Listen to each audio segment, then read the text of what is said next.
Sanson, Dr Isabelle Sanson, qui est notre directrice régionale de santé publique.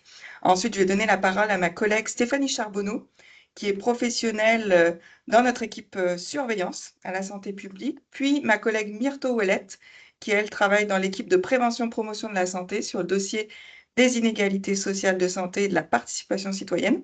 Puis moi, je suis médecin conseil auprès de tous ces collègues sur le dossier et le sujet qui nous rassemble aujourd'hui.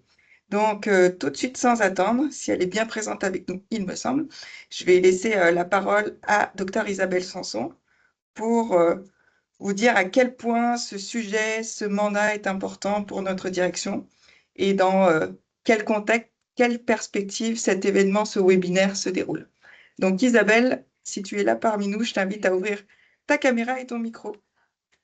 Oui, il y a 7 pages de personnes. Alors, je suis là, la caméra est ouverte. Merci, Laetitia. Puis, je veux juste commencer par vous remercier, parce que Dr Satil-Miss, Stéphanie Charbonneau, Myrto Ouellette, puis aussi Marie-Hélène Plante là, qui ont participé à toute cette initiative-là qui a mené à la production d'un VSP. Je retournerai en arrière pour la partie santé publique. Vous avez décidé, les gens en PP en particulier, qu'il fallait mieux comprendre c'était quoi les ISS. Vous vous êtes donné des différents événements pour vous approprier ce concept-là, qui là, ben, ça vous revient aujourd'hui avec des chiffres à l'appui de le faire comprendre à vos collègues de la direction de santé publique et même d'autres, parce que cette invitation-là est partie assez largement vers d'autres directions aussi. Puis peut-être que des gens qui ne sont pas présents aujourd'hui vont la regarder, puis ce n'est pas des gens de santé publique. Donc, je vais avoir un message un peu aux deux niveaux là, à l'intérieur pour nous en santé publique. Vous savez que c'est une priorité de santé publique qui est souvent transversale. Ce n'est pas un public ou un groupe d'âge cible ou une problématique cible. C'est plus gros que tout, finalement. C'est partout, dans toutes nos thématiques, dans tous les groupes d'âge. Il y a des inégalités sociales de santé. Et c'est donc l'aventure dans laquelle vous êtes embarqué de mieux comprendre c'était quoi exactement la dynamique des ISS. Puis vous étiez donné un plan de travail. Puis un des premiers livrable archi important, c'était d'avoir des données à l'appui pour mieux comprendre. C'est très important. C'est important dans notre part, c'est réaffirmé dans le nouveau programme national de santé publique. Mais plus que ça, la lutte aux inégalités sociales, on sait que c'est injuste, qu'il y a des gens qui meurent plutôt juste parce qu'ils ont un parcours plus difficile dans la vie, qui est souvent structurellement imposé. Ce n'est pas toujours des mauvais choix, tout ça. Vous allez nous montrer des données. Mais on sait que ça a abouti même dans notre stratégie nationale de prévention. Puis ça, ce qui est intéressant, c'est que la stratégie nationale de prévention, c'est pas le dada de la santé publique. C'est le gouvernement qui dit la prévention, c'est un levier incontournable pour même la prospérité au Québec. Et c'est donné 2 objectifs. Okay? Puis là, le mot prospérité est là, si je me souviens bien. Là, je ne regarde pas mes notes, je m'étais fait des petites notes, mais évidemment, vous me connaissez, là, je ne lis pas mes notes. Donc, 2 grands objectifs, réduction de 10 du fardeau de la maladie évitable, puis réduction de 10 de l'écart de mortalité prématurée lié aux inégalités socio-économiques. Donc, ça, c'est toute la société, tout le gouvernement qui est appelé à travailler dans ce sens-là. Mais nous, notre job en santé publique, comme c'est dans notre mission de réduire les inégalités sociales de santé, il faut aider nos partenaires à comprendre. Fait, chacun d'entre nous, à la direction de santé publique, on doit mieux comprendre ce concept-là et des données à l'appui. Puis nos partenaires des autres directions et de même d'autres ministères, ils participent vraiment de manière importante à cet objectif-là. Alors, mieux le comprendre, c'est la base de la base. Puis moi, ce que je peux vous dire, c'est que suite à la présentation d'aujourd'hui, s'il y a des besoins qui émergent, on va répondre présent à soutenir tant à l'interne que les autres directions, que nos partenaires pour cette grande lutte qui nous appartient à tous, mais pour laquelle la santé publique a définitivement un rôle à jouer. Fait que merci à tout le monde qui a participé à cette démarche de la dernière année. Merci aux 4 personnes que j'ai nommées tantôt pour votre VSP, puis je vous laisse la parole. Je ne vous vole plus une seconde. Toute la place est à vous. Merci. Merci beaucoup, Isabelle. Une petite précision aussi, pour la période de questions-réponses, si vous le souhaitez, vous pouvez aussi poser vos questions dans le clavardage. On aura du monde pour veiller justement à ce que vos questions soient bien répondues. Puis on est ensemble jusqu'à 11h30, mais pour ceux qui ont le temps et qui le souhaitent, nous, on pourra rester plus longtemps aussi pour continuer les échanges, puis répondre aux questions qui n'auront pas encore été. Donc, commençons dès à présent par cette présentation. On va débuter un petit peu avec les objectifs de notre plan de présentation. Donc, on va commencer par une grosse première partie pour parler un petit peu, pour mettre la table sur des définitions, des concepts clés à comprendre. Comprendre aussi le contexte dans lequel se placent nos travaux actuels, puis les objectifs qui sont visés par ces travaux, puis par notre bulletin. Des petites explications aussi seront faites sur comment on surveille les inégalités sociales de santé à la santé publique. Puis ma collègue Stéphanie va vous parler justement des constats principaux qu'on aura réussi à dresser sur l'espérance de vie à la naissance, puis la mortalité prématurée. Là, il y aura, comme je vous l'ai dit, un petit temps de questions-réponses sur nos données. Puis on passera aussi à la partie un peu plus concrète sur l'action. Qu'est-ce qu'on peut faire? Qu'est-ce que on doit faire? Puis qu'est-ce qui est aussi fait sur le terrain où on aura la chance d'accueillir un beau panel d'invités qui nous parlera des initiatives, des actions en cours actuellement sur nos territoires. On tenait à vous dire que aucun des présentateurs, aucune des présentatrices n'a de conflit d'intérêt à déclarer sur le sujet. Donc, commençons tout de suite par les définitions, les concepts clés. Quand on parle en fait d'inégalité sociale de santé, il faut comprendre que ce sont des états de santé différents entre les individus, entre les groupes, puis qui sont liés à des facteurs sociaux. Puis quand on parle de facteurs sociaux, ça concerne autant le genre, la classe sociale, la catégorie socio-professionnelle, le niveau d'études et de revenus, puis que ces états de santé-là, ils sont répartis graduellement en fonction justement de là où vous vous situez dans l'échelle sociale. C'est-à-dire que plus vous montrez de marche dans le gradient, dans l'échelle sociale, plus vous avez de chances, statistiquement, j'ai envie de dire, de façon déterminée, prédéterminée, d'être en bonne santé, quels que soient vos comportements ou vos habitudes de vie. Puis, c'est des inégalités qui sont systématiques, c'est-à-dire qu'on les retrouve de façon systématique dans l'ensemble de nos indicateurs de santé, santé physique, santé mentale, que ce soit aussi de la toute petite enfance jusqu'à le grand âge, puis ça concerne autant aussi l'accès aux services, l'accès aux ressources. Donc, c'est des choses qu'on retrouve, qu'on connaissait déjà dans la littérature, puis qu'on voit dans nos données de surveillance. C'est assez systématiquement distribué, présent, ce constat-là. Puis, c'est quelque chose qui n'est absolument pas naturel. C'est vraiment quelque chose de construit, d'injuste, d'autant plus que c'est évitable, parce que, comme on va le voir ensuite, c'est vraiment lié à nos choix de société, nos choix collectifs, l'environnement macro, politique, économique dans lequel on vit, puis qui va définir tout un tas de choses, notamment là, vous voyez ce schéma, ce modèle conceptuel des déterminants sociaux de la santé, puis des inégalités de santé. En fait, pour en arriver à un impact sur les individus et les groupes en termes de bien-être puis de santé, avant ça, il y a ce qu'on appelle les déterminants structuraux de la santé et des inégalités, qui concernent, comme je vous le disais, toute notre gouvernance, toutes nos grandes politiques sociales, publiques, qui concernent la répartition des richesses, les revenus, l'éducation, aussi la culture et les valeurs qui transitent, qui infusent au sein de notre société. Puis tout ça, ça va déterminer des positions socio-économiques qui vont ensuite créer ce qu'on appelle les déterminants intermédiaires de la santé, puis de ces inégalités de santé, qui vont déterminer les conditions dans lesquelles les individus, puis les communautés vont vivre, vont interagir. Puis ça va aussi déterminer les habitudes, les comportements de vie. Donc c'est vraiment tout ça, toute cette chaîne causale qui va amener à ces écarts de santé. On peut passer à la prochaine diapositive. Donc nous, ce qui a mené à ces travaux, il y avait eu déjà des premiers travaux qui avaient été faits en 2016 avec un bulletin Vision de santé publique qui permettait de mettre la table, justement, d'avoir des données spécifiques sur l'espérance de vie, la mortalité prématurée. Donc déjà, on s'est dit, bon, il est grand temps de se mettre à jour, sachant qu'en plus, dans les dernières années, on a quand même connu des gros événements qui ont euh, au moins mis au jour ces inégalités sociales. On se souvient dans la Covid-19, on sait que tout le monde n'était pas touché de la même manière, dépendamment de ses conditions de vie, de ses conditions de travail, de l'impact que ça a eu aussi sur le niveau de revenu des gens, puis de l'accès à des ressources. Donc il y a eu quand même cet événement-là qui l'a mis au jour, mais qui a aussi exacerbé les inégalités sociales de santé. Puis tout le monde, bien sûr, l'a en tête.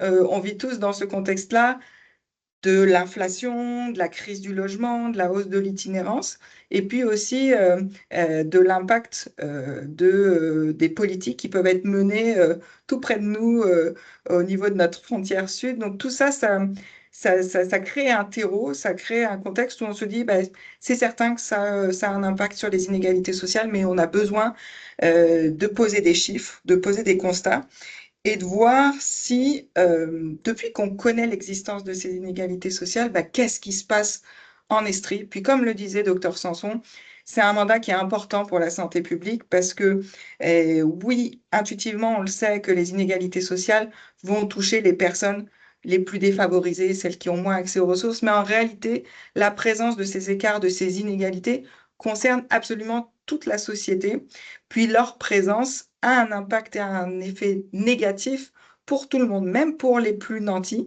Ça, la littérature scientifique le montre bien aussi, c'est que même les plus aisés ont des intérêts à ce que ces écarts-là se tassent parce que ça aura un effet sur la cohésion sociale, le bien-être, le bien vivre ensemble, la sécurité, le dynamisme économique et social.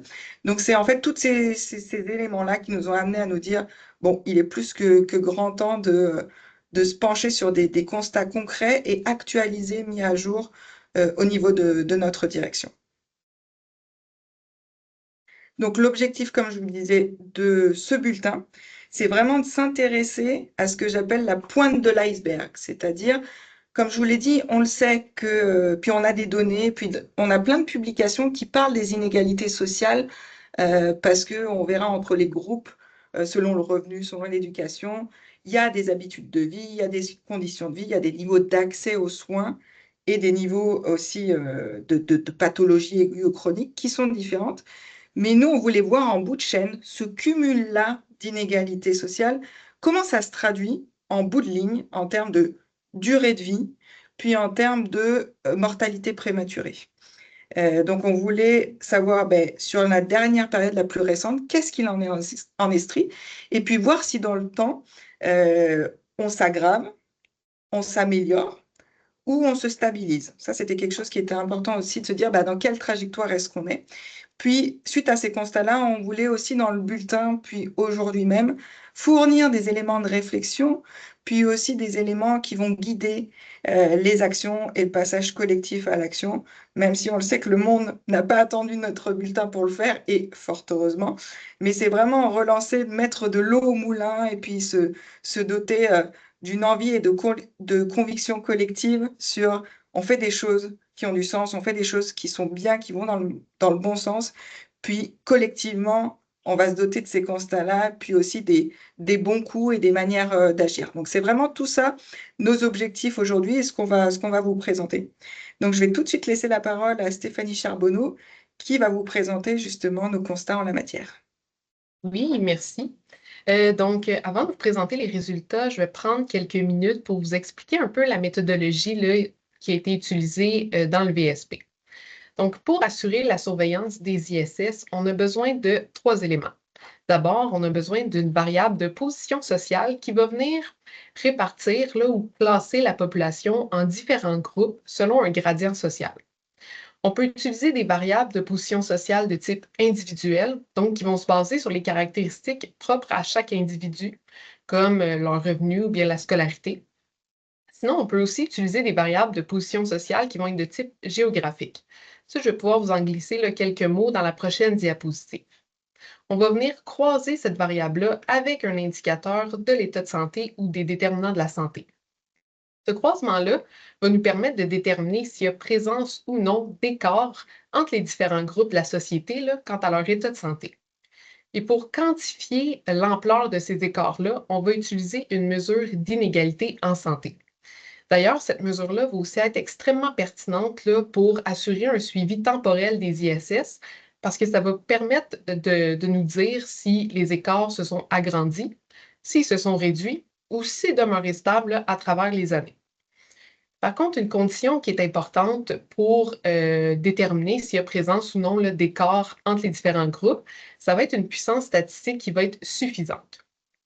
Ce que je veux dire par là, c'est qu'il faut que l'échantillon qu'on étudie, donc la taille des groupes de personnes qu'on étudie, elle doit être assez grande. Et il faut aussi que les écarts qui existent entre ces groupes de personnes-là soient suffisamment grands, pardon, pour qu'au niveau statistique, là, on puisse déterminer s'il y a réellement une différence ou non. Il y a quelques instants, je vous parlais justement de la variable de position sociale de type géographique. Eh bien, l'indice de défavorisation matérielle et sociale en est un excellent exemple. C'est d'ailleurs cette variable-là qu'on a majoritairement utilisée dans notre VSP. Ça va être calculé à partir des données des 113 communautés de l'Estrie. Pour la défavorisation matérielle, c'est calculé à partir de 3 indicateurs, notamment le fait d'avoir un emploi ou non, le revenu ou bien la scolarité. Sinon, pour la composante sociale de la défavorisation, c'est là aussi calculé à partir de 3 indicateurs, mais cette fois-ci, c'est avec la proportion de personnes qui vivent seules, la proportion de familles monoparentales et puis la proportion de personnes qui vont être divorcées, séparées ou veuves.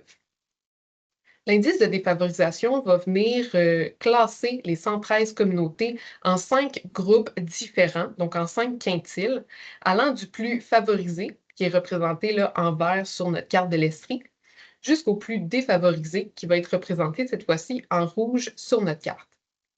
Quand je dis que c'est une variable de position sociale de type géographique, ce que ça signifie, c'est que le quintile dans lequel la communauté a été classée va être attribué à l'ensemble des personnes qui résident dans ce territoire-là en question. Si j'utilise un exemple là, concret pour qu'on puisse là, mieux imager ce que je tente d'expliquer, prenons par exemple là, la communauté d'Offord, qui est située dans le RLS de Memphremagog. Cette communauté-là est en vert foncé, ce qui signifie qu'elle a été classée dans le quintile 1, soit le quintile le plus favorisé. Ça veut aussi dire que l'ensemble des personnes qui habitent à Offord se sont fait attribuer eux aussi le quintile 1, soit le statut de plus favorisé. Mais ça ne veut pas dire qu'il n'y a pas quelques personnes qui vivent à Offord qui ne sont pas un peu plus défavorisées. Puis le contraire est tout aussi vrai. Donc, dans les communautés les plus défavorisées, ça ne veut pas dire qu'il n'y a pas quelques personnes qui y vivent qui ne sont pas là un peu plus favorisées. C'est que l'indice suppose que les communautés, les territoires sont tous homogènes, alors que dans les faits, ce n'est pas toujours vrai. On est maintenant rendu à la partie des résultats, donc je vais débuter avec la première moitié des résultats qui concerne l'espérance de vie à la naissance. En quelques mots, l'espérance de vie à la naissance, c'est la durée moyenne de vie d'un nouveau-né si les taux de mortalité demeurent constants là, pour l'ensemble de sa vie. C'est un excellent indicateur justement pour faire la surveillance des ISS parce que ça peut être influencé par plusieurs variables et ce, dès le plus jeune âge.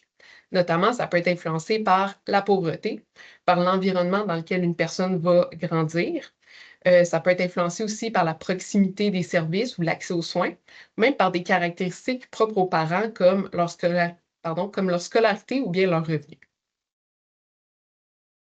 Donc, d'entrée de jeu, l'espérance de vie à la naissance là, en Estrie de 2018 à 2022, elle se situe à 82,9 années. C'est une espérance de vie qui va être légèrement supérieure à ce qu'on observe dans le reste du Québec, qui est à 82,5 années. Depuis 1983-1987, c'est une espérance de vie en Estrie qui va avoir augmenté de 7 années. Si on la croise avec le sexe, qui est utilisé ici comme notre variable de position sociale de type individuel, puis on constate qu'il y a clairement des écarts.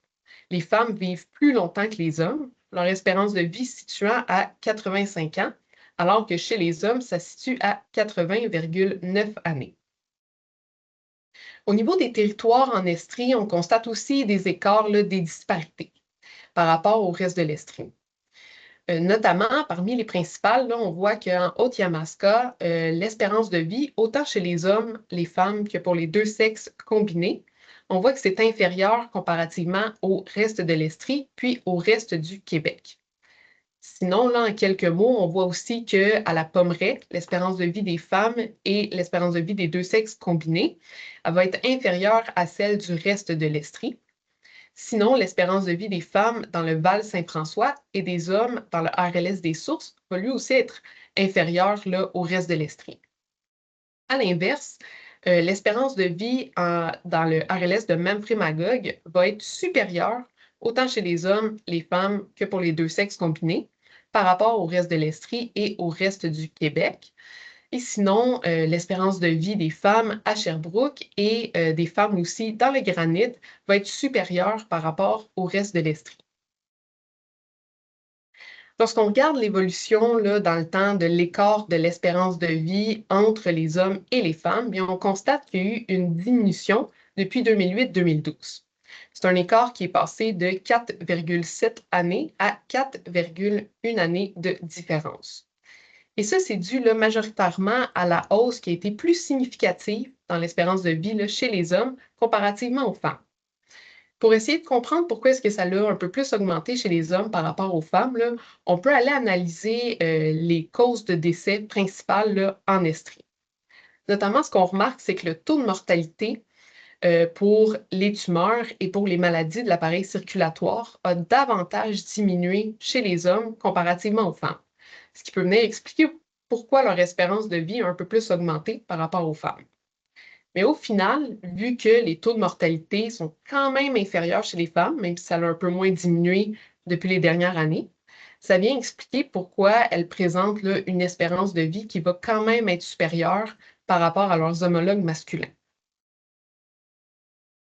Ici, on vient croiser l'espérance de vie selon l'indice de défavorisation matérielle et sociale, qui est utilisé dans ce cas-ci comme notre variable de position sociale géographique.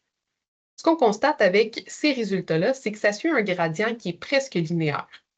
Je dis presque linéaire parce que du quintile 1 au quintile 2, on constate que ça l'augmente un peu, avant de redescendre de façon graduelle pour atteindre son plus bas dans le quintile 5, soit le plus défavorisé. D'ailleurs, cette augmentation-là entre le quintile 1 et le quintile 2 va être davantage marquée pour la composante sociale de la défavorisation, quand on la prend à part, là, comparativement à la composante matérielle. Pour essayer de comprendre pourquoi l'espérance de vie est un peu plus élevée dans les communautés du quintile 2 en Estrie, on peut essayer là, de fournir quelques pistes de réflexion ou d'émettre quelques hypothèses. Notamment, ça pourrait être dû à une meilleure mixité sociale dans les communautés du quintile 2. Ça pourrait être dû aussi, par exemple, à davantage de ressources dans ces communautés-là, ou même à une plus grande proximité là, des services. On a regardé les écarts qui pouvaient exister là, entre les différents quintiles de la défavorisation. Maintenant, on va s'intéresser aux écarts qui peuvent exister aux deux extrémités de la défavorisation, soit dans le quintile 1 et dans le quintile 5. Ce qu'on constate avec ces résultats-là, c'est que les personnes qui sont issues des communautés les plus favorisées en Estrie peuvent espérer vivre en moyenne 5,5 années de plus que les personnes qui sont issues des communautés les plus défavorisées. On observe le même scénario là, autant chez les hommes que chez les femmes. Par contre, les écarts vont être un peu plus grands chez les hommes. Ce qu'on voit, c'est que les hommes issus des communautés les plus favorisées en Estrie peuvent espérer vivre en moyenne 6,8 années de plus que les hommes issus des communautés les plus défavorisées. Chez les femmes, on parle d'un écart d'environ 4,4 années entre le quintile 1 et le quintile 5. Donc, quand on regarde l'évolution dans le temps des écarts entre les plus favorisés et les plus défavorisés, bien, on constate qu'il y a eu une stabilité. Donc, ça n'a pas augmenté, mais ça n'a pas diminué non plus. Si on fait l'analyse pour la défavorisation matérielle séparément et la défavorisation sociale aussi prise séparément, on constate que les écarts de l'espérance de vie entre les plus favorisés et les plus défavorisés ont augmenté uniquement pour la défavorisation matérielle. C'est un écart qui est passé là, de 2,9 années à 4,5 années. Pour la composante sociale, là, les écarts sont demeurés stables là, entre les deux périodes. Si on s'intéresse à l'espérance de vie, son évolution dans le temps là, pour chacun des quintiles séparément, on constate qu'il y a eu une augmentation de l'espérance de vie pour tous, sauf dans les communautés qui sont issues du 4e quintile.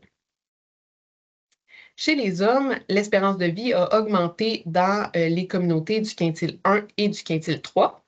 Et chez les femmes, cette hausse-là s'est produite dans les communautés du quintile 1, 2 et 3. Mais au final, les écarts là, entre le quintile 1 et le quintile 5 sont quand même demeurés stables entre les deux périodes, et ce, autant chez les hommes que chez les femmes.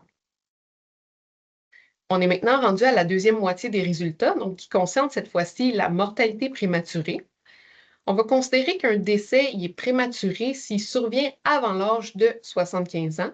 Je rappelle que l'espérance de vie au Québec chez les hommes, c'est de 80,2 années et chez les femmes, c'est de 83,9 années. Donc d'abord, le taux de mortalité prématurée en Estrie de 2018 à 2022, il est de 298,5 pour 100 000 personnes. Si je reformule ça en d'autres mots là, pour mieux saisir qu'est-ce que ça représente comme taux de mortalité, ça serait de dire qu'en moyenne, à chaque année, il y a 1521 personnes qui décèdent avant l'âge de 75 ans en Estrie. C'est un taux de mortalité prématurée qui va être inférieur à ce qu'on observe dans le reste du Québec. C'est quand même cohérent aussi avec les résultats qu'on avait pour l'espérance de vie. Donc, on se souvient que l'espérance de vie dans la région était quand même supérieure à celle du reste de la province. Si on croise le taux de mortalité prématurée là, selon le sexe, puis on constate que c'est un taux qui va être 50% plus élevé chez les hommes par rapport aux femmes. Par contre, depuis 2008-2012, il y a quand même eu une baisse de l'écart entre les hommes et les femmes, et ça, c'est dû à la baisse significative du taux de mortalité prématurée qui s'est produite chez les hommes. Chez les femmes, là, leur taux de mortalité prématurée est quand même demeuré stable entre les deux périodes. À l'échelle des communautés, on remarque aussi qu'il y a des écarts, des disparités par rapport à le reste de la province. Notamment, ce sont 29 communautés qui vont présenter un taux de mortalité prématurée qui va être inférieur à celui du reste de la province. Ça a été représenté là, sur la carte en vert. Ici, je vous nomme quelques communautés en rafale comme ça pour avoir une bonne représentation de tous les RLS. C'est notamment là, dans Lac-Brome, le centre-ville de Bromont, on a Shefford, Massawippi, Offord, Quaticook rural agricole, Saint-Élie, Beckett et aussi Saint-Denis-de-Brompton qui vont présenter des taux de mortalité prématurée là, inférieurs à celui du Québec.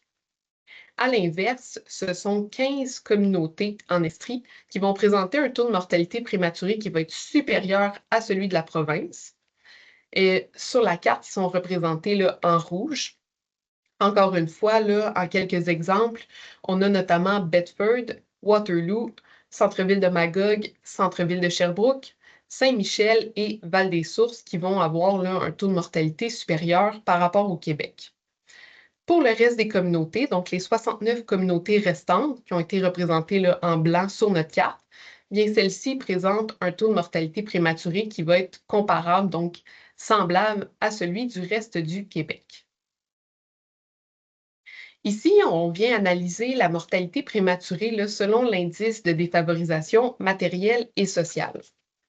Ce qu'on remarque, c'est que le taux de mortalité prématurée suit un gradient qui va être linéaire. Donc, à mesure que le niveau de défavorisation augmente, le taux de mortalité prématurée augmente lui aussi.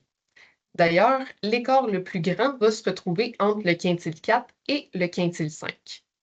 Si on compare maintenant là, les deux extrémités de la défavorisation, soit le quintile 5 et le quintile 1, puis on constate que le taux de mortalité va être plus de 2 fois plus élevé dans les communautés les plus défavorisées par rapport aux communautés les plus favorisées. C'est dire là, que pour un groupe de 1000 personnes, on aurait 2 décès prématurés de plus dans les communautés du 5e quintile par rapport aux communautés du quintile 1. Si on s'intéresse maintenant aux écarts qui peuvent exister là, dans l'ensemble des quintiles, on peut dire que c'est près du tiers des décès prématurés qui pourraient théoriquement être évités si l'ensemble des communautés avaient le même niveau de favorisation que celui observé dans les communautés du quintile 1. Si je reformule ça là, pour qu'on comprenne mieux ce que ça représente, l'ampleur de ces chiffres-là, ça serait de dire que si tout le monde en Estrie était aussi favorisé que les plus favorisés, donc que ceux du quintile 1, on pourrait éviter environ 421 décès prématurés par année. Donc ici, on vient étudier le taux de mortalité prématurée là, selon le niveau de défavorisation matérielle et selon le niveau de défavorisation sociale, le pris séparément. Avec ces données-là, on peut en dégager deux principaux constats. D'abord, c'est que l'écart entre les plus favorisés et les plus défavorisés est beaucoup plus marqué pour la composante matérielle de la défavorisation par rapport à la composante sociale. Preuve à l'appui, prenons la composante matérielle de la défavorisation. On voit que 88% plus de décès dans les communautés du quintile 5 par rapport aux communautés du quintile 1. Pour la composante sociale, c'est 65% plus de décès dans les communautés du quintile 5 par rapport aux communautés du quintile 1. Deuxième constat qu'on peut faire avec ces données-là, c'est que l'écart qu'on observait là, précédemment, qui était plus grand entre le quintile 4 et le quintile 5, il semble visiblement lié là, à la composante sociale de la défavorisation. Ça vient nous rappeler l'importance des effets bénéfiques d'un tissu puis d'un soutien social renforcé dans les communautés qui sont particulièrement défavorisées. Ici, on vient croiser le taux de mortalité prématurée là, avec l'indice de défavorisation matérielle et sociale et avec le sexe. Ce qu'on constate, c'est que les inégalités les plus grandes se retrouvent chez les hommes comparativement aux femmes. Puis on a juste à regarder aussi les données qui sont présentées là, dans le tableau de droite pour en avoir la preuve. Les hommes qui sont issus des communautés les plus défavorisées vont enregistrer un taux de mortalité prématurée qui est 2,3 fois plus élevé que les hommes des communautés les plus favorisées en Estrie. Chez les femmes, c'est un écart aussi qui est quand même important, mais un peu moins que chez les hommes. Donc, celles qui proviennent des communautés les plus favorisées vont connaître un taux de mortalité prématurée qui est 2 fois plus élevé que celle des territoires les plus favorisés. En termes absolus, là, on parle d'une différence chez les hommes d'environ 294 décès prématurés par tranche de 100 000 personnes. Et chez les femmes, on parle d'une différence d'environ 153 décès prématurés pour 100 000 personnes. Enfin, l'analyse temporelle de la mortalité prématurée là, montre une stabilité des écarts entre les plus favorisés et les plus défavorisés. C'est la même tendance qu'on observe là, autant chez les femmes que chez les hommes. On peut donc en conclure à un échec de la cible 9 de la politique gouvernementale de prévention en santé qui visait là, une réduction de 10% des écarts de mortalité prématurée liés aux inégalités socio-économiques.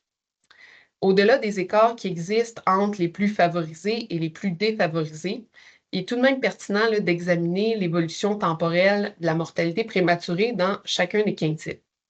Ce qu'on constate avec ces résultats-là, c'est que la mortalité prématurée a diminué dans les territoires du quintile 1, 2 et 3 en Estrie, alors que dans les communautés des deux quintiles les plus défavorisés, soit le 4e et le 5e, puis on constate que le taux y est demeuré stable. Donc, ça n'a pas augmenté, mais ça n'a pas diminué non plus.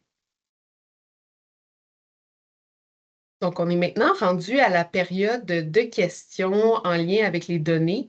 Je rappelle aussi en quelques mots que la rencontre est enregistrée. Donc, si vous ne voulez pas nécessairement apparaître dans l'enregistrement, vous pouvez soit poser vos questions dans le chat à ce moment-ci, ou sinon, on peut attendre aussi à la fin de la présentation où est-ce qu'on va arrêter l'enregistrement avant de poser les questions là, à la toute fin.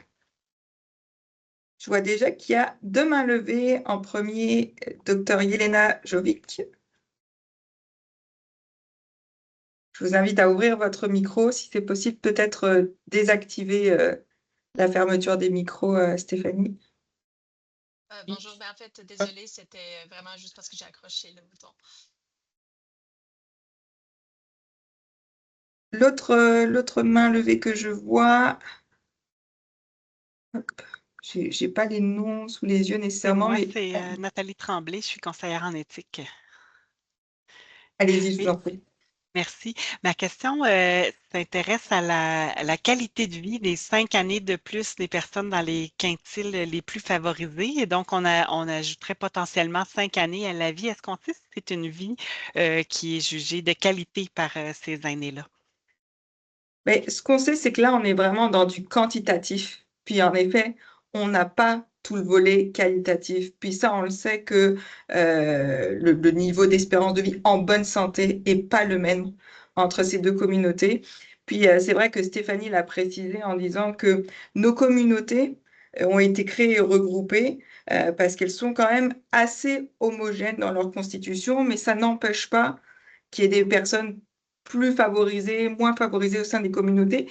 Tout ça pour vous dire que ce 5,5, c'est quelque chose qui est sous-estimé. Quand on regarde une personne la plus favorisée avec la personne la plus défavorisée, les écarts sont encore plus grands. Donc, c'est des constats réels, moyens entre communautés, mais ça reste des moyennes et dans la réalité des faits, les écarts entre individus sont encore plus grands. Et ça, comme je le disais, ben, c'est vraiment que des années de vie. Ça dit même pas à quel point, en fait, ces années de vie, ces dernières années de vie, elles ont la même qualité. Et puis ça, on le sait, ben, comme elles ont plus de pathologies, ben, forcément, c'est plus difficile, plus de multimorbidité, plus de... Donc, il y a aussi cet aspect-là qui est très important, en effet, à prendre en compte. Merci beaucoup. Marie-France Beauregard. Bonjour. Je suis arrivée quelques minutes en retard au début, alors peut-être que vous aviez mentionné, mais je me questionnais par rapport aux données pour les personnes itinérantes. Donc, dans Sherbrooke, par exemple, on a quand même une forte concentration au centre-ville. Puis, je me demandais si on captait dans ces données-là, ça vient-tu influencer l'espérance de vie ou si les personnes n'ont pas nécessairement de domicile ou étaient dans des refuges d'hébergement temporaire, est-ce que c'est cette adresse-là qui est utilisée ou pas nécessairement? C'est un très bon point. À mon sens, c'est pas des personnes qui sont incluses dans ces statistiques parce que sur l'indice de défavorisation, c'est lié à des données du recensement. Puis si elles ne font pas partie d'un ménage, en fait, leur niveau de défavorisation n'est pas inclus dans le calcul de l'indice de défavorisation. Donc, ça l'est pas nécessairement. Puis là où c'est difficile, puis c'est là où on a besoin d'enquêtes plus précises, plus spécifiques. C'est comme ça concerne quand même une plus petite frange de la population. C'est beaucoup plus difficile de voir ces écarts-là, justement. C'est pas parce qu'on voit pas les écarts qu'ils n'existent pas, c'est qu'on a une population qui est pas assez importante pour que, comme le disait Le Stéphanie, nos capter. données puissent Mm. montrer. Mais c'est certain que c'est des personnes particulièrement exposées, particulièrement vulnérables. Puis je les mettrais vraiment en bout, justement, du gradient social. Mais c'est un bon point de le relever. Merci. Est-ce qu'on a d'autres questions, de précision, d'autres remarques? N'hésitez pas, on a encore le temps. On est ensemble, mais en tout cas, on va pouvoir poursuivre. N'hésitez pas, si vous avez des questions qui vous viennent en cours de route, à le mettre dans le clavardage. On pourra y revenir dans la période de questions-réponses du panel. Marie-France, oui, vas-y. Je vais ressortir d'autres questions, mais est-ce qu'on est capable d'avoir certains filtres? Puis là, peut-être que vous ne les avez pas tant présentés, mais ils existent peut-être par rapport à, par exemple, des gens qui ne parleraient pas le français, etc. Est-ce qu'on est capable d'avoir, parce que c'est sûr qu'on peut y aller par géographie, mais est-ce qu'il y a d'autres paramètres sur lesquels on peut travailler pour l'espérance de vie? Oui, c'est l'espérance de vie, Stéphanie, corrige-moi. Je ne sais pas si on a d'autres croisements possibles. On les a beaucoup pour nos données d'enquête en général. La langue principale parlée, le pays de naissance. Ouais. Mais je ne l'ai pas en tête sur l'espérance de vie, Stéphanie, s'il y avait d'autres variables de croisement que l'indice de défavorisation Non, et que le c'est genre. ça. À mon souvenir, c'est vraiment l'indice de défavorisation ou, par exemple, le sexe qui sont possibles. Puis c'est aussi de garder en tête des fois que même si on avait certaines variables de croisement qui étaient disponibles, euh, si les données sont, si l'échantillon il est trop petit, par exemple pour les personnes qui n'auraient pas comme langue principale le français ou l'anglais, bien, ça serait difficile de déterminer s'il y a réellement des différences entre les groupes ou des fois, on aurait juste un échantillon qui est tellement petit que la variabilité de ces données-là serait trop grande pour que ce soit là, euh, pour que ce soit là, fiable comme données, en fait. Merci. Ouais, c'est vraiment tout le défi de la science statistique, de la surveillance, c'est que ça prend des éléments de base pour pouvoir démontrer qu'une chose existe. Et ça prouve bien aussi que si les données sont pas construites, designées pour cela, ça peut ne pas montrer des écarts qui, dans la réalité, existent. Donc c'est important, oui, les données de surveillance, puis ça nous permet d'avoir un constat spécifique à notre région, puis actualisé quand on le peut. Mais c'est important aussi de ne pas mettre de côté d'autres types de données, des données plus qualitatives, des données expérientielles, des données de la littérature aussi, pour enrichir le portrait et enrichir les constats. Donc ça, c'est très important. Donc si vous le voulez bien, on va continuer avec ma collègue Myrto, qui va nous aider face à ces constats-là de passer à l'action, de nous mobiliser. Donc, Myrto, je te laisse la parole pour poursuivre. Bonjour tout le monde. Oui, ben c'est ça quand on présente des données comme ça, parfois ça peut sembler loin de vous, loin de nous, puis on peut se demander comment on peut agir à notre échelle, que ce soit à l'échelle locale ou à l'échelle régionale. Donc, je vais quand même faire bref parce que je souhaite qu'on garde le plus de temps possible pour notre panel, mais j'inviterai Stéphanie à peut-être à changer la diapo. Oui, tout à l'heure, Laetitia nous parlait là, de comment naissent les inégalités. En fait, c'est la cause des causes des inégalités structurelles. Là, on parle du contexte politique, économique, culturel, social, de la position sociale des gens qu'il y a des rapports de pouvoir qu'on crée par les valeurs qu'on transmet dans la société, etc. Puis pour agir sur ces déterminants-là de la santé, qui sont les causes, comme je l'ai nommé tout à l'heure, ben, c'est les choix de société. Fait que c'est qu'est-ce qu'on détermine de faire au niveau des politiques macrosociales. Par exemple, c'est comment on distribue le pouvoir dans la communauté, dans nos communautés, puis bien par rapport à ça, toute l'intersectionnalité, hein, le fait que certaines personnes vont vivre un cumul de discrimination liée à leur réalité personnelle. Donc, quand on est au niveau des macro-politiques, Stéphanie, tu pourrais peut-être me faire l'affichage suivant, s'il vous plaît? Oui, ce qu'on peut faire, c'est influencer, puis aussi s'allier à des organismes qui travaillent déjà au niveau de la justice sociale quand notre organisation ne le fait pas d'elle-même. On peut aussi travailler à reconnaître, comme je le disais tout à l'heure, le fait que les communautés sont pas homogènes. Il y a une hétérogénéité. Les personnes peuvent vivre des cumuls de discrimination, puis il faut les considérer. Puis en les considérant, on a aussi avantage à lutter contre ces discriminations-là. On peut aussi soutenir les personnes dans des moments charnières de leur vie. On pense entre autres à la petite enfance. Tout le développement de l'enfant est vraiment important. C'est les bases de tout le reste de la vie. Donc, s'attarder puis être alerte à ces moments cruciaux-là du développement pour être en soutien euh, aux personnes à ces moments précis-là. Ensuite, quand on veut plutôt travailler au niveau des déterminants sociaux, là, on va tomber peut-être dans des éléments que vous connaissez plus, c'est-à-dire de travailler sur les environnements favorables à l'école, au travail, dans le quartier. Le fait de vivre, entre autres, dans un quartier où il y a du verdissement, ben, ça nous protège des îlots de chaleur. Ça permet à l'ensemble de la population qui habite ce territoire-là d'avoir un facteur qui est plus favorable à sa santé. On peut aussi travailler à renforcer le développement des communautés. Tout à l'heure, Laetitia le mentionnait, les liens sociaux, tout voyons, j'ai un blanc sur l'indicateur, là, mais le volet social de l'indicateur, comment il est prépondérant pour protéger les populations. Donc, quand on travaille à l'inclusion sociale, favoriser la participation citoyenne, bien, à notre échelle, on peut contribuer à lutter contre les inégalités sociales de santé. Quand on parle des conditions de vie puis de travail, on peut penser au logement, à l'accès à de l'alimentation saine, au fait de travailler dans un emploi où les risques sont moins présents aussi. C'est important, fait que tout ce que fait, entre autres, la CNESST, l'équipe de santé au travail, mais aussi les employeurs dans leur milieu de travail pour réduire les risques, ça fait partie des moyens de lutter contre les inégalités sociales de santé. Puis finalement, il y a aussi souvent, c'est ce qui est le plus mis de l'avant, mais je vais vous amener un bémol après, c'est d'augmenter les connaissances, les compétences, puis les comportements des personnes.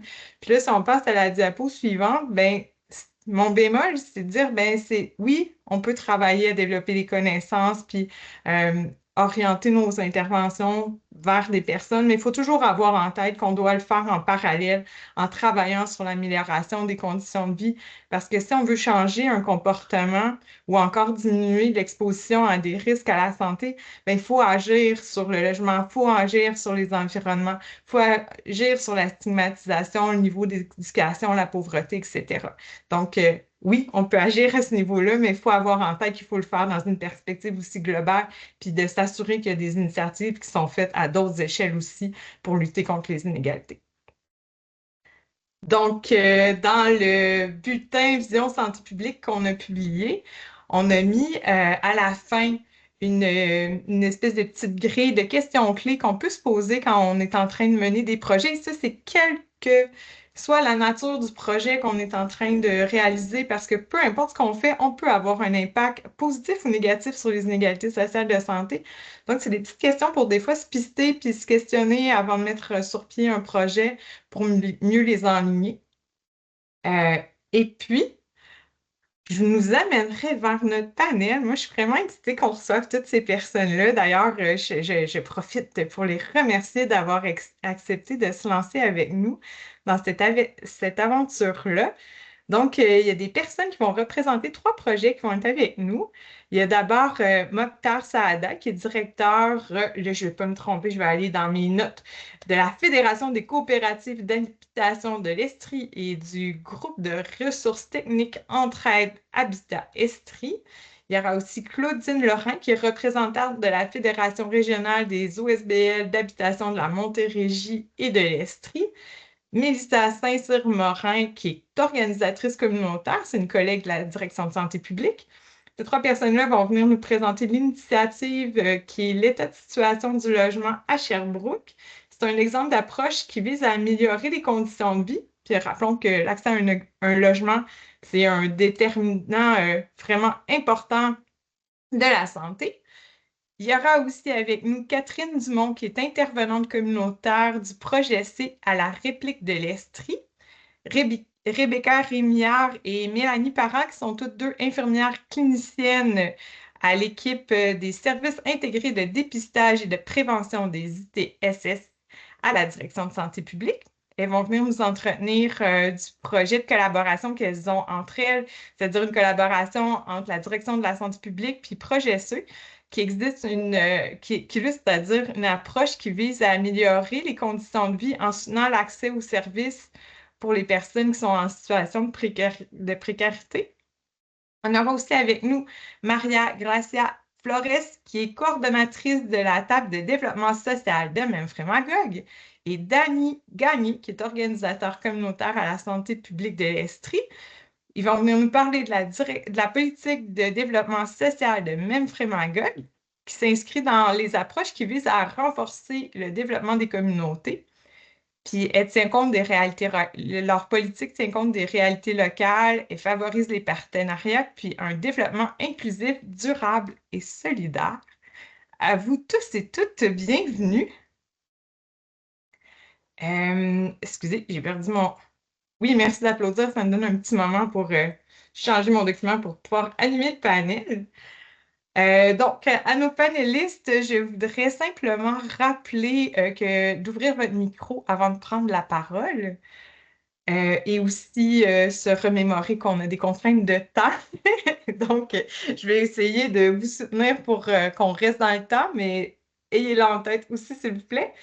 Donc, j'ai commencé par m'adresser à Mélissa Saint-Cyr-Morin, qui est organisatrice communautaire à la santé publique, pour la première question. Donc, Mélissa, est-ce que tu pourrais nous présenter en quoi consiste le projet État de situation du logement à Sherbrooke et comment il contribue à réduire les inégalités sociales de santé?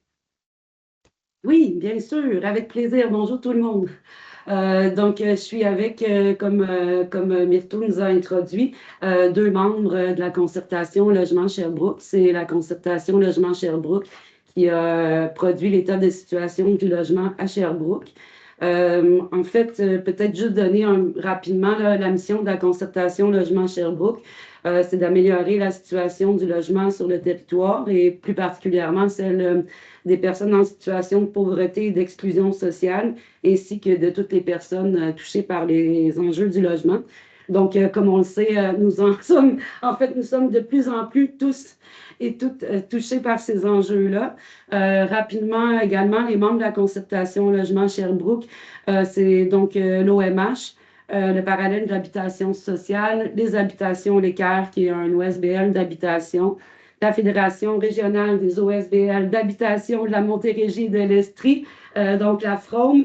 Je vais dire, j'ai dit l'acronyme quand même si ça me prend trop de temps, mais la Fédération des coopératives d'habitation de l'Estrie, le réseau des coops, donc la coop des cantons de l'Est, la ville de Sherbrooke avec le service de développement stratégique du territoire, le service d'organisation communautaire du CIUS de l'Estrie-CHU, direction santé publique, la table de concertation sur l'itinérance de Sherbrooke, ainsi que la table jeunesse de Sherbrooke, la CDC et le GRT Entraide Habitat Estrie.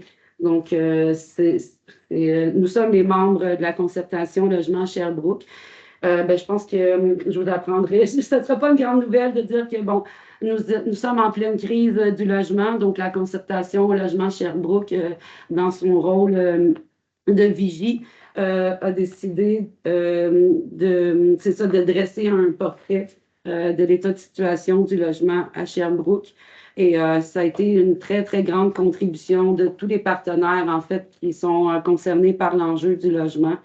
Il y a eu là, rapidement la démarche qui a mené à cet état de situation-là. Il y a eu une consultation des partenaires, en fait, qui a été faite en 4 phases. Donc, c'est plus de 80 partenaires là, qui ont été consultés. Il y a eu un sondage sur les besoins, les enjeux et les pistes de solutions à la crise du logement. Un sondage qui a été fait en ligne, mais qu'on a poursuivi et approfondi lors de la grande assemblée des partenaires. Excusez-moi, du logement social et communautaire. Là, je vois que mon temps est déjà terminé, mais il y a eu aussi un atelier qui a été réalisé lors d'une rencontre à la table jeunesse de Sherbrooke. Et évidemment, le lancement d'état de situation du logement, en quoi ça contribue beaucoup à la réduction des inégalités. Comme vous le savez, le logement, c'est un déterminant fondamental de la santé qui a un impact majeur sur les conditions de vie de santé des personnes. Donc, ça a permis l'état de situation d'influencer beaucoup la politique municipale d'habitation, donc la première politique qui a été établie à Sherbrooke, avec entre autres la considération des besoins des populations plus vulnérables, donc qui sont particulièrement affectées par la crise du logement. Peut-être mes collègues vont pouvoir dire, quelle population, parce que le temps est déjà pratiquement écoulé, mais entre autres aussi de pouvoir atteindre la cible là, du 20 de logements hors marché à Sherbrooke, donc au cours des 5 prochaines années. Et comme je le disais, c'est vraiment tous les partenaires qui ont été impliqués dans la démarche. L'état de situation a été largement diffusé. On a pu le présenter à la commission d'aménagement du territoire. Donc, ça a permis d'influencer à la fois la politique municipale d'habitation et le plan d'urbanisme de la ville de Sherbrooke. Donc, je savais que je manquerais de temps, mais je vous pourrais compléter. Là, j'ai oublié omis plusieurs éléments. Donc, je laisse la parole à Claudine Lorrain de la FROM. C'est moi qui va faire les tours de parole, Mélissa. Je te OK. remercie. Merci beaucoup, Mélissa. Puis je vais maintenant inviter Rebecca Rémillard, qui est infirmière clinicienne à la santé publique, a présenté la collaboration entre les infirmières de la santé publique et le projet C, puis en quoi cette collaboration-là contribue à réduire les inégalités de santé. Alors, Rebecca, la parole est à toi. Oui, ben bonjour, merci. Donc, c'est ça, je vais vous présenter pour mes collègues, là, ça consiste en quoi, là, la collaboration qui s'est créée puis qui existe maintenant entre les infirmières SIDEP et Projet C. Moi, je suis infirmière SIDEP, ce qui veut dire, là, je travaille pour la santé publique, pour le programme de services intégrés de dépistage et prévention des ITSS. C'est les infections transmissibles sexuellement et par le sang. Puis Catherine, qui est ma collègue qui va parler un peu plus tantôt, elle travaille pour l'organisme La Réplique, mais plus particulièrement pour Projet C. Donc, l'organisme communautaire La Réplique, c'est un organisme qui vient en aide aux personnes vivantes avec le VIH, le sida et l'hépatite C. Les infirmières SIDEP et Projet C ont commencé à travailler ensemble il y a quelques années de ça. Ça a vraiment fait une belle collaboration. Nous, les infirmières SIDEP, on essaie le plus possible d'aller sur le terrain pour rejoindre les populations vulnérables. On offre du dépistage, de la prévention, de la vaccination, de l'éducation, puis des traitements ou des références à des traitements. On travaille souvent à l'extérieur des établissements du CIUS. Donc, par exemple, on peut se rendre dans des centres de dépendance. Dans les centres de thérapie de dépendance, on rencontre souvent des utilisateurs de drogues injectables ou des personnes provenant du milieu carcéral. Puis ça, c'est des gros facteurs de risque pour avoir l'hépatite C. Projet C, lui, son but, c'est vraiment d'accompagner spécifiquement les gens vivant avec l'hépatite C. Projet C vient aider ces gens-là à surmonter les obstacles qui peuvent être liés au traitement, comme la stigmatisation des personnes et la complexité du réseau. Par exemple, Projet C peut accompagner un usager à ses rendez-vous de suivi. Donc, lorsqu'une personne reçoit un diagnostic d'hépatite C, il y a plusieurs étapes avant d'arriver à la guérison. Par exemple, avant de prescrire un traitement, on peut avoir besoin de faire d'autres tests sanguins. On peut avoir besoin d'échographie, de scan, d'un examen physique chez un médecin. Ensuite de ça, lorsque le traitement est prescrit, c'est pendant une longue durée de temps. Ça peut durer jusqu'à au minimum 8 semaines. Des fois, ça peut être plus long, jusqu'à 3 mois.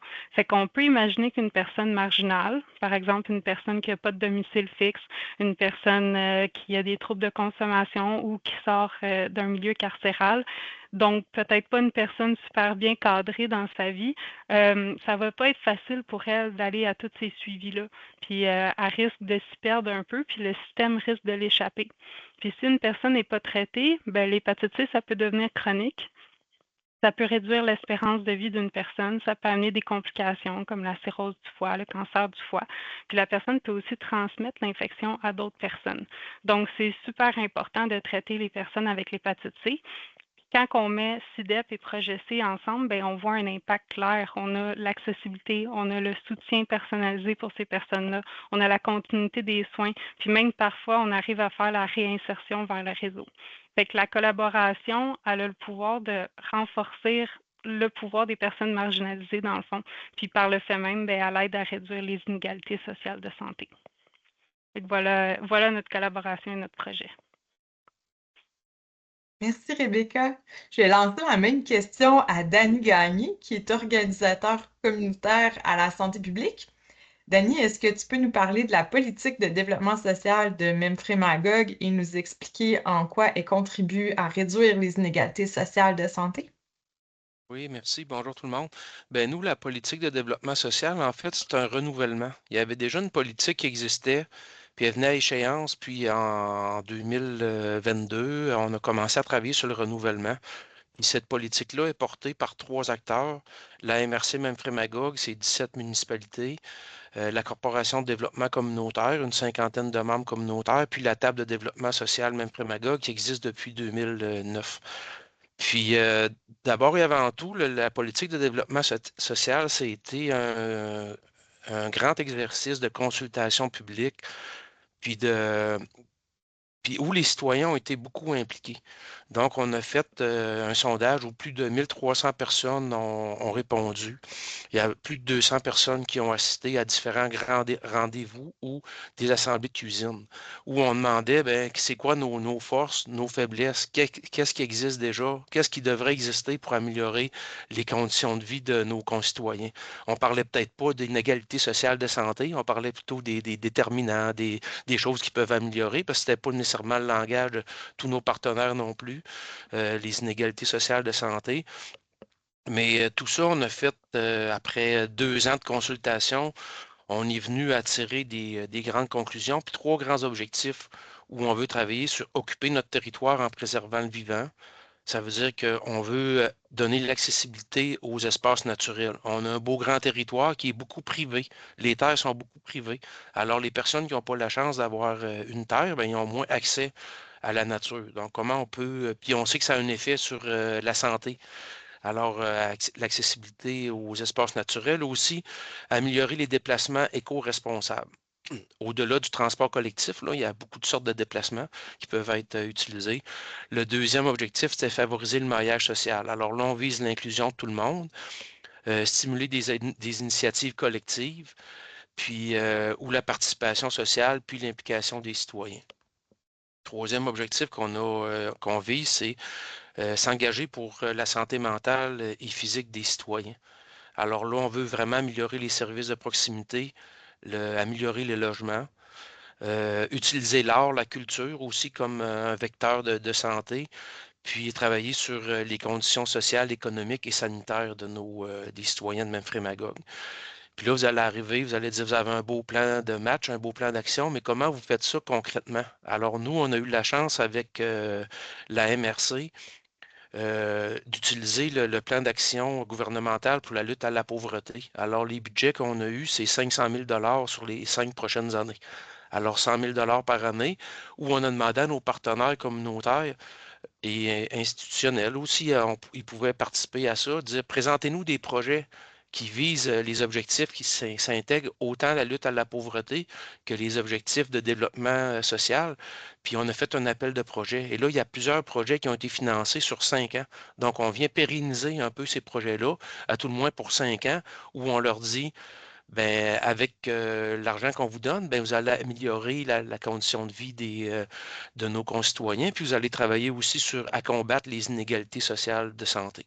Ça fait qu'en gros, là, c'est ça la politique de développement social dans Memphremagog, puis tantôt, on aura d'autres, tu nous poseras d'autres questions, Myrto, on va aller un petit peu plus loin, mais c'est un petit résumé. Merci beaucoup, Dani.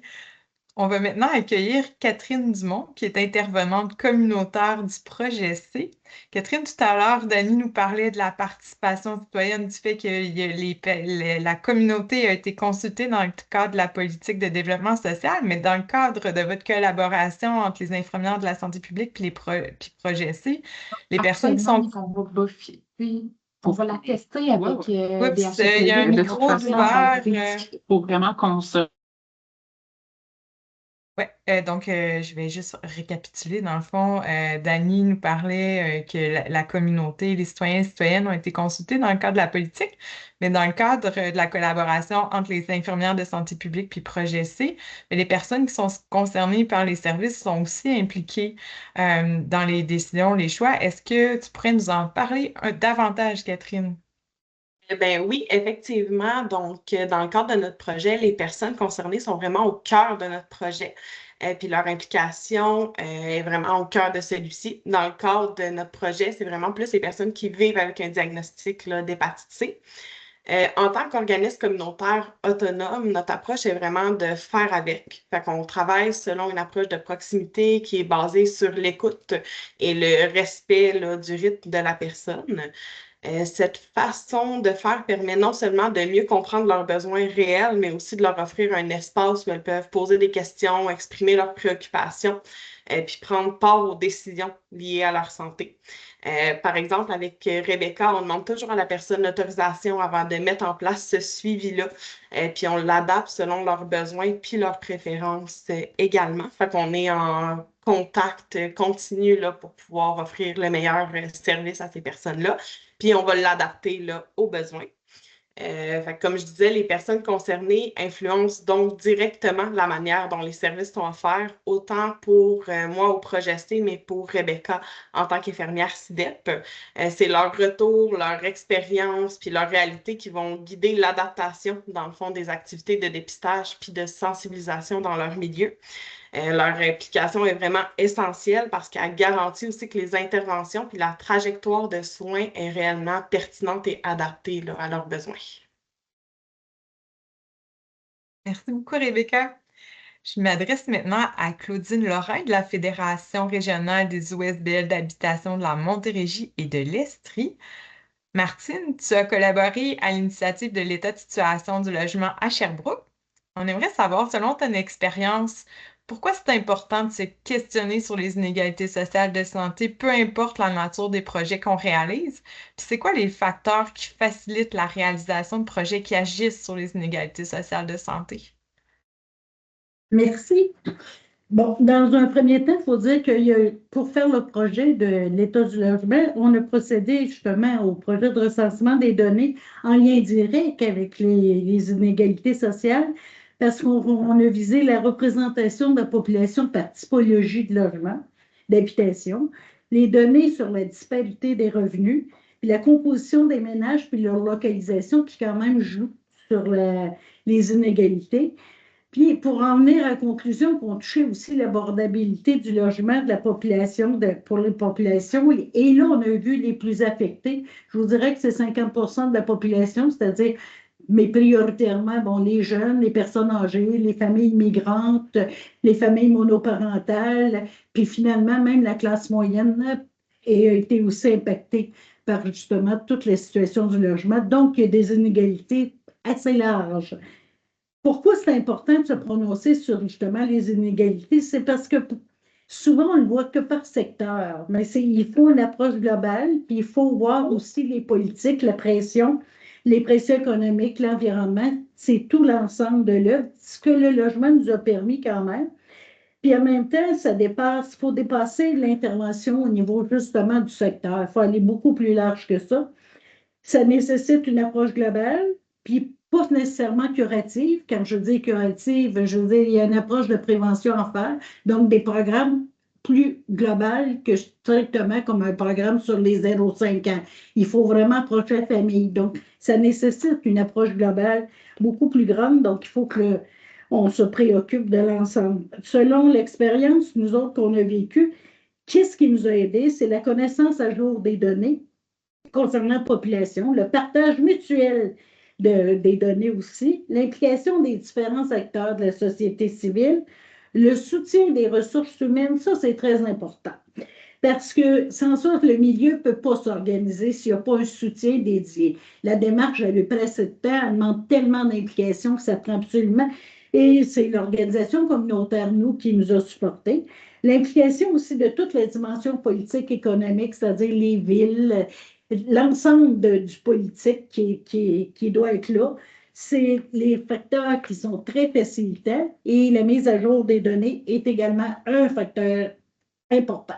Merci. Merci, Claudine. Merci.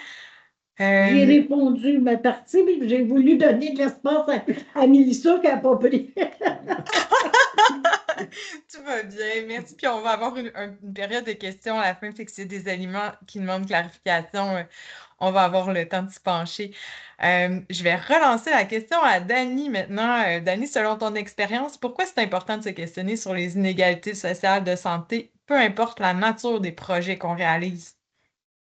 Ben, c'est un peu implicite dans notre travail. On travaille avec des personnes qui sont fragilisées. On l'a vu tantôt, la défavorisation, c'est notre clientèle. Ça fait que ça va de soi qu'on se pose des questions dans ce sens-là.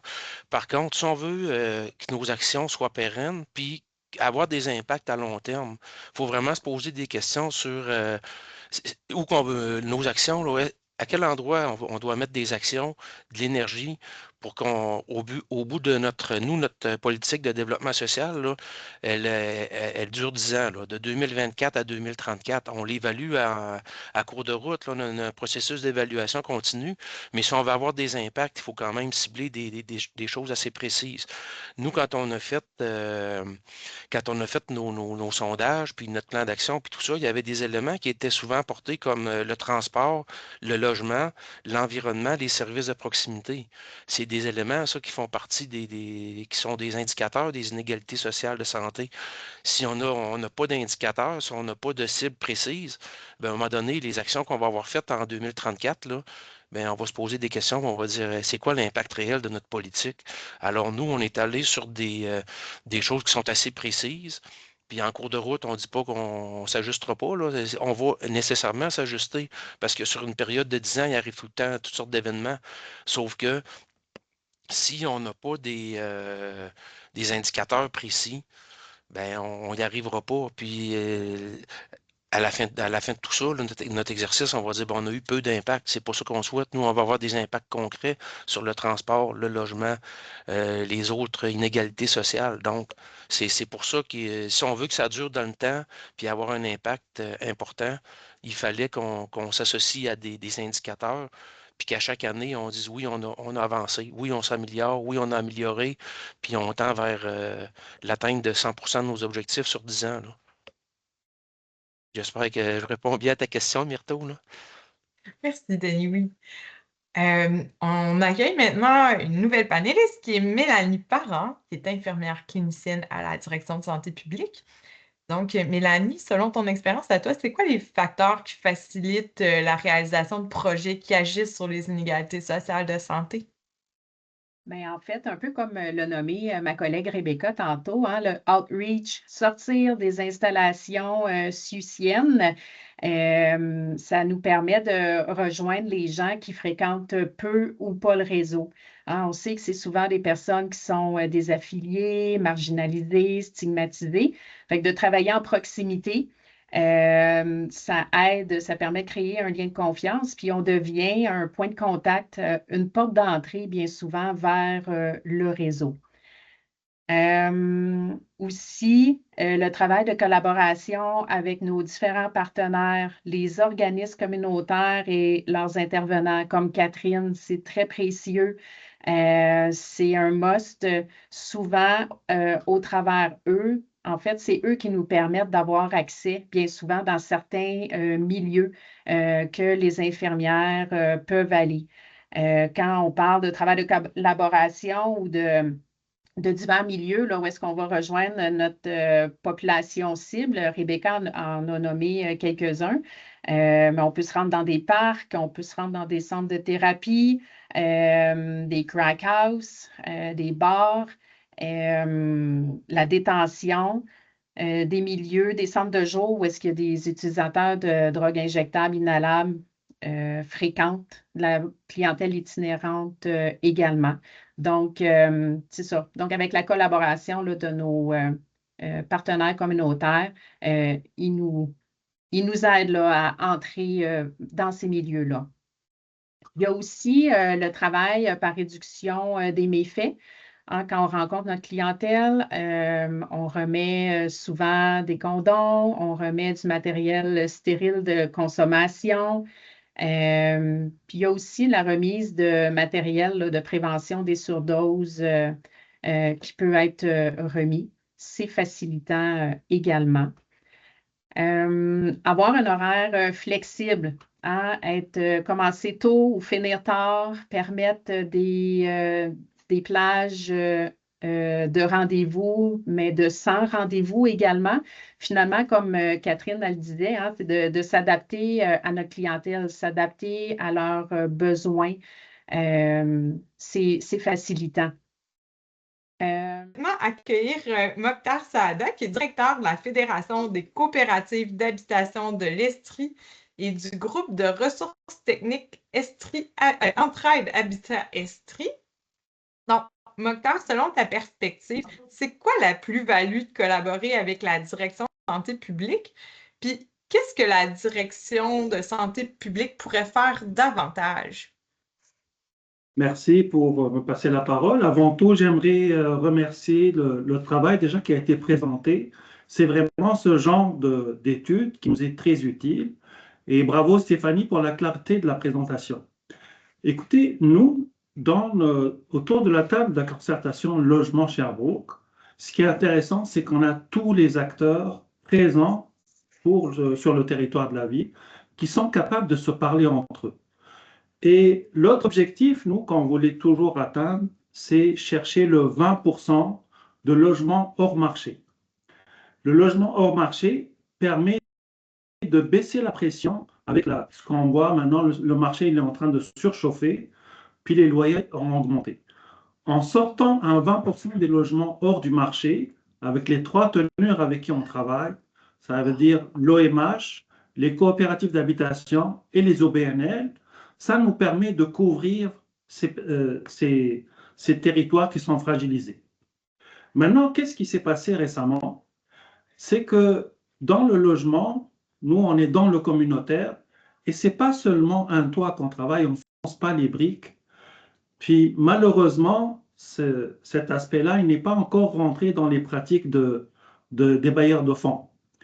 Donc, nous, on le vit concrètement. Les personnes qui vivent dans des milieux, ce n'est pas juste un toit pour eux, c'est un milieu de vie. C'est ça ce qu'on veut développer.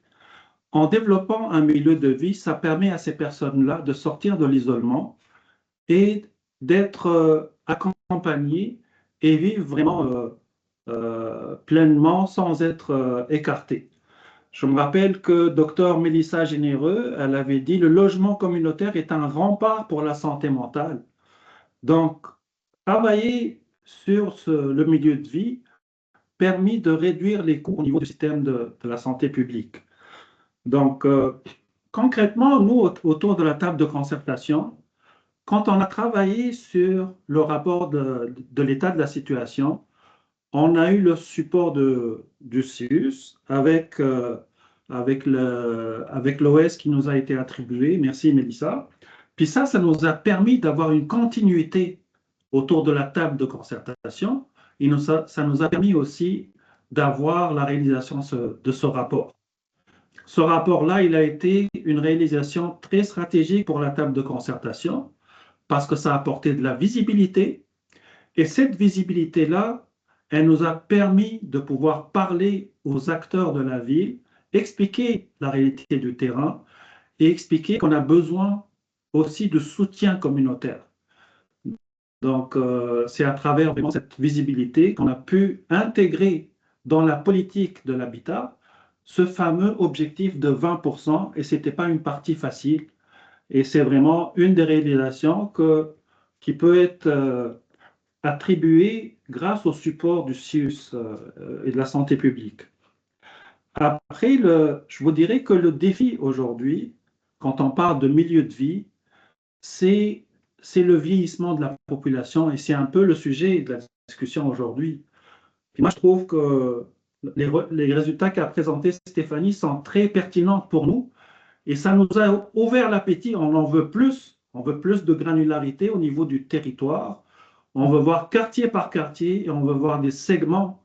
Je vous dirais que c'est ça notre vrai besoin. Si on veut agir sur le milieu, il faut qu'on connaisse les besoins, il faut qu'on les quantifie sur le territoire.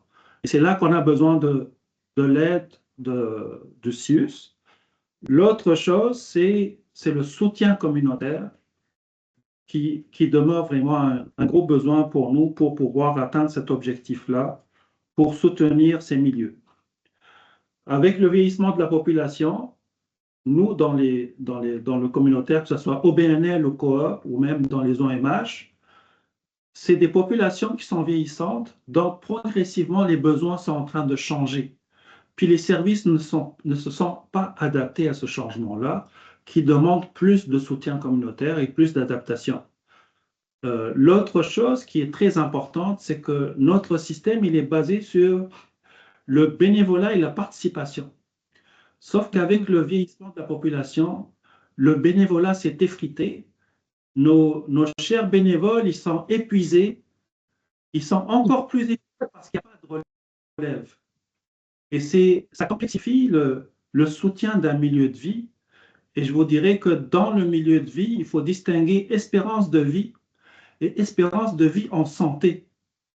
Et c'est là que les ISS varient, parce que plus le milieu de logement est fragile et vulnérable ou qui a moins de moyens, et c'est là que les écarts vont se voir au niveau des ISS. On va voir que les populations vieillissantes qui ne sont pas en santé sont plus importantes dans les milieux vulnérables. Et c'est vraiment une très grosse vague qu'on est en train de voir. D'après les statistiques, c'est 2030 qu'on va être confronté à ce gros besoin. Malheureusement, on ne l'a jamais planifié assez à l'avance. On l'a vu avec la COVID, on l'a vu avec la crise du logement. Et je pense qu'on a très vite fermé la marmite, on ne voulait rien voir. Là, comme... Mais là, je pense qu'on est en train de frapper le mur. À chaque fois, on le dit, mais il faut agir.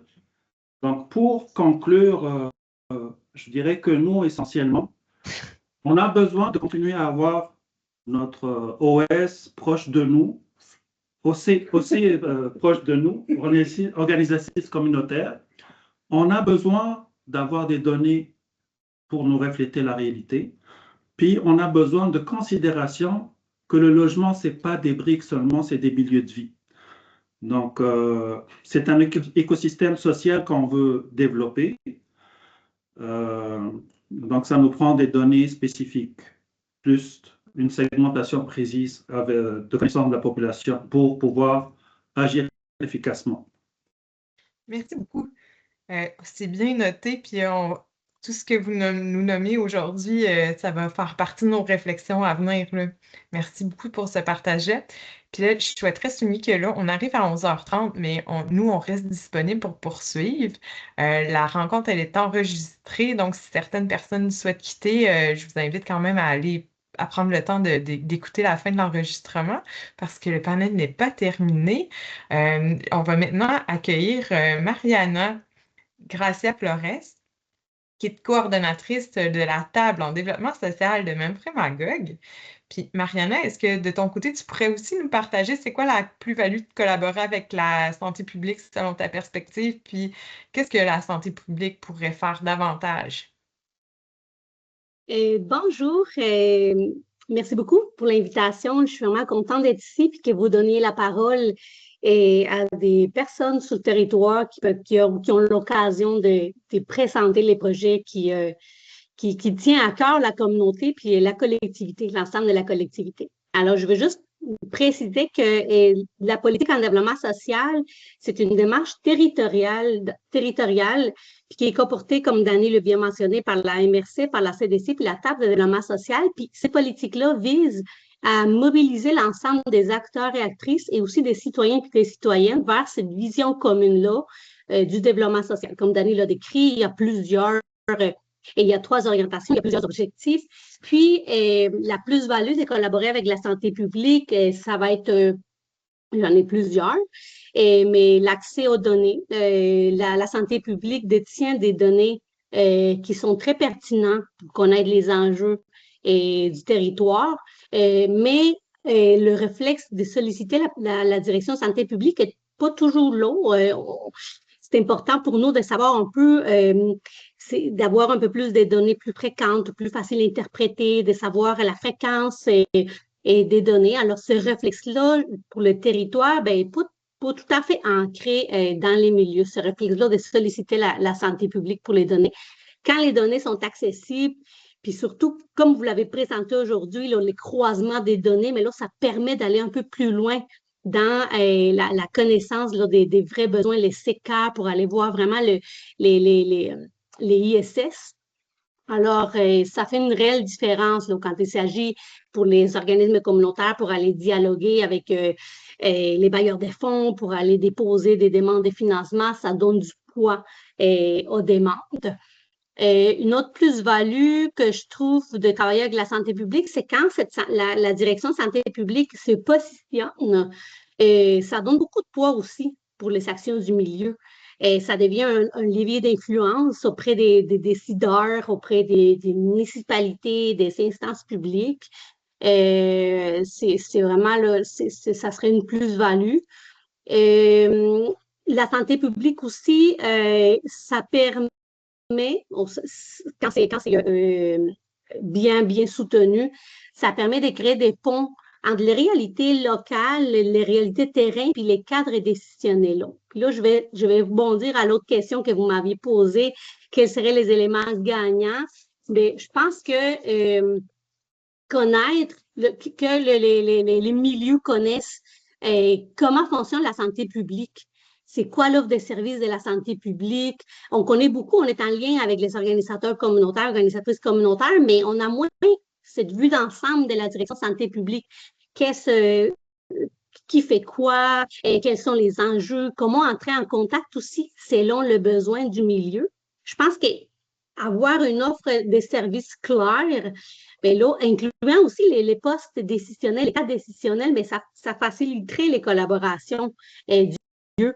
Puis ça permettrait aussi de mobiliser les bonnes personnes au bon moment.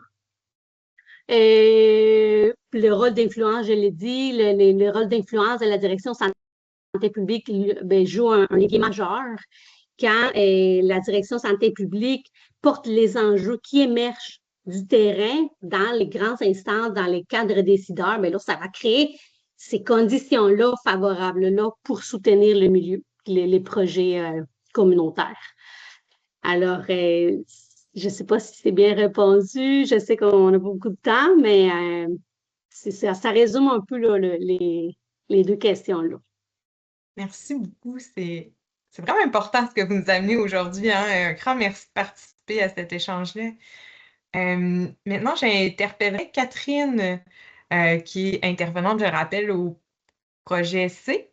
Catherine, selon toi, c'est quoi la plus-value de collaborer avec la santé publique? Oui, dans le fond, en tant qu'organisme communautaire, nous, on n'offre pas de services de santé. Toutefois, notre force réside vraiment dans l'enracinement dans la communauté, puis dans notre approche là, de proximité tout en Estrie. Cette relation-là de confiance fait en sorte que les personnes se sentent à l'aise de fréquenter nos organismes puis de recevoir nos accompagnements. La collaboration avec la direction de santé publique, notamment à travers les infirmières SIDEP, puis dans ce projet-là avec Rebecca, nous permet d'offrir aux personnes plus vulnérables qui n'iraient pas spontanément là, chercher des services dans les institutions CIUS, un accès facilité à des services de santé qui sont appropriés là, à leurs besoins. Quelque chose qu'on ne pourrait pas faire sans la collaboration justement avec les infirmières SIDEP. Grâce à cette complémentarité-là, on peut justement rejoindre des populations qui sont plus difficiles d'accès, réduire justement leurs barrières aux soins, puis contribuer concrètement à diminuer les inégalités sociales de santé. Cette complémentarité-là renforce aussi l'impact de nos actions respectives. Fait que la DSP apporte son expertise qui est plus clinique et préventive, puis les milieux communautaires offrent un milieu qui est accueillant, accessible, puis sécurisant là, pour la population. Le projet C et les infirmières SIDEP sont tout aussi importantes l'une que l'autre pour contribuer à créer un filet social pour la population de l'Estrie.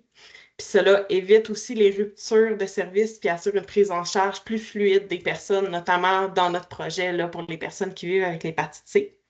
Puis encore une fois, en intervenant en collaboration puis dans un environnement où les personnes se sentent acceptées, la DSP rejoint les individus qui vivent avec de la méfiance envers le système puis qui craignent la stigmatisation s'ils vont dans les instituts.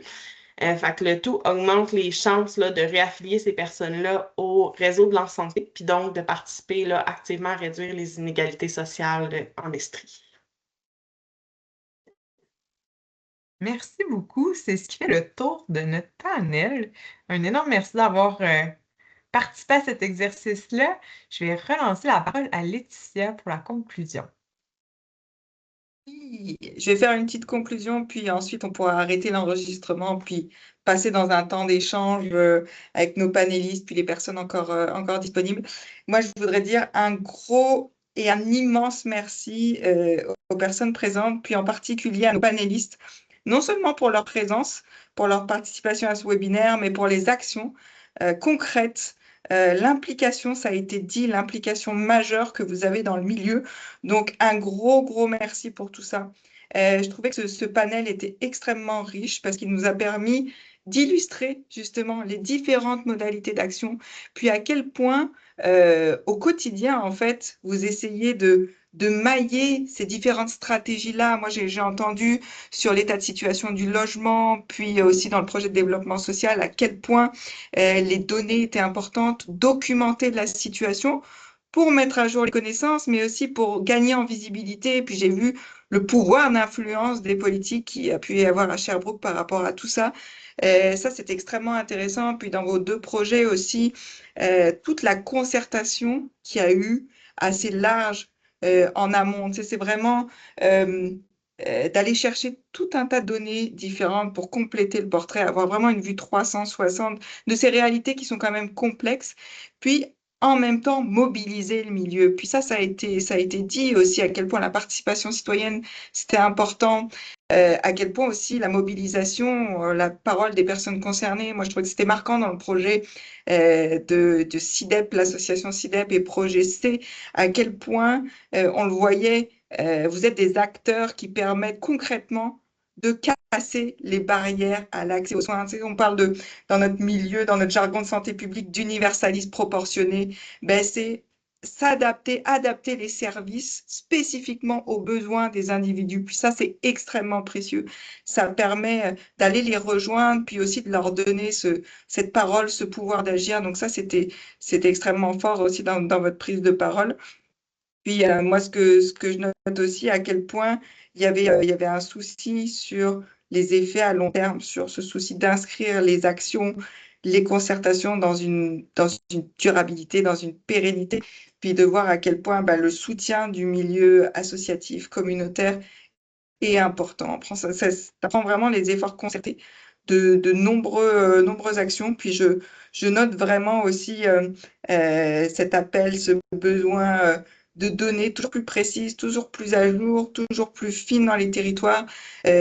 On essaye au maximum d'aller vers tout ça. Puis c'est pour ça que je vous encourage à aller voir notre site Internet dédié aux données. On vous enverra le lien parce que ce webinaire enregistré sera sur notre site Internet. Puis on vous enverra aussi l'offre de service de l'équipe de surveillance et comment nous rejoindre parce que on a une programmation bien sûr de publication, mais on a une marge de manœuvre en fonction des possibilités, des besoins, des échéanciers, de répondre à vos besoins aussi. Donc, puis pour ceux que ça intéresse, tous ces exemples concrets, c'est vrai qu'on a eu 3 beaux projets qui nous ont été présentés. Il y en a d'autres aussi qui sont mis de l'avant dans notre bulletin Vision de santé publique. Donc, je vous invite à aller les voir. Donc, un énorme merci. J'en dirai pas plus, puis je vais laisser la parole aux éventuelles questions. Vraiment désolée pour le petit problème technique qui nous a amené un petit décalage dans le temps, mais c'est la réalité du direct, c'est ce que je vois aussi. Donc, je vous invite maintenant soit à poser vos questions dans le clavardage, soit à prendre la main